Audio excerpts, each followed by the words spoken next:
മഹാനായ മുഗൾ ചക്രവർത്തി അക്ബർ രാജ്യം ഭരിക്കുന്ന സമയം. ഒരു ദിവസം അദ്ദേഹം രാജസദസ്സിലുള്ളവരുടെ ബുദ്ധി പരീക്ഷിക്കാൻ തീരുമാനിച്ചു. നമ്മുടെ രാജ്യത്ത് എത്ര കാക്കകളുണ്ടെന്ന് ആർക്കെങ്കിലും പറയാൻ സാധിക്കുമോ? അക്ബർ ചക്രവർത്തി സദസ്സിലുള്ളവരോടായി ചോദിച്ചു.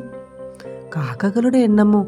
സദസ്സിലുള്ളവർ അമ്പരപ്പോടെ പരസ്പരം പിറുപിറുത്തു. അപ്പോഴാണ് അക്ബർ ചക്രവർത്തിയുടെ മന്ത്രിയായ ബീർബലിന്റെ വരവ്.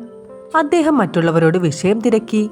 കാര്യം മനസ്സിലാക്കിയ ബീർബൽ ഉടൻ തന്നെ രാജാവിനോട് പറഞ്ഞു, രാജാവേ, താങ്കൾ ഉന്നയിച്ച ചോദ്യത്തിന്റെ ഉത്തരം എനിക്കറിയാം. താങ്കൾ അനുവദിക്കുകയാണെങ്കിൽ ഞാൻ മറുപടി പറയാം. താങ്കൾക്ക് ഈ രാജ്യത്തെ കാക്കകളുടെ എണ്ണമല്ലേ അറിയേണ്ടത്? അതെനിക്കറിയാം.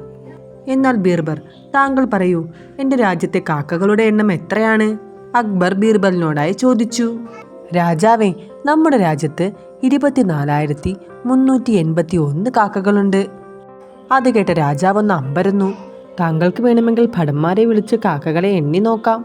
ഒരു പക്ഷെ കാക്കകളുടെ എണ്ണത്തിൽ കുറവ് വന്നിട്ടുണ്ടെങ്കിൽ അവ അയൽ രാജ്യത്തെ ബന്ധുക്കളെ കാണാനായി പോയതാവും. കാക്കകളുടെ എണ്ണം കൂടുതലാണെങ്കിൽ സംശയിക്കേണ്ട. അയൽ രാജ്യത്ത് നിന്ന് നമ്മുടെ നാട്ടിലെ കാക്കകളെ കാണാനായി വിരുന്ന് വന്ന കാക്കകളാവും അവ. ഇത് കേട്ട അക്ബറിന് ചിരിയടക്കാനായില്ല. അദ്ദേഹം ഉറക്കെ പൊട്ടിച്ചിരിച്ചു. കൂടെ സദസ്സിലുള്ളവരും ചിരിച്ചു. തൻ്റെ മന്ത്രിയുടെ ബുദ്ധിശക്തിയിൽ സന്തോഷം തോന്നിയ രാജാവ് അദ്ദേഹത്തിന് ധാരാളം സമ്മാനങ്ങൾ നൽകുകയും അഭിനന്ദിക്കുകയും ചെയ്തു.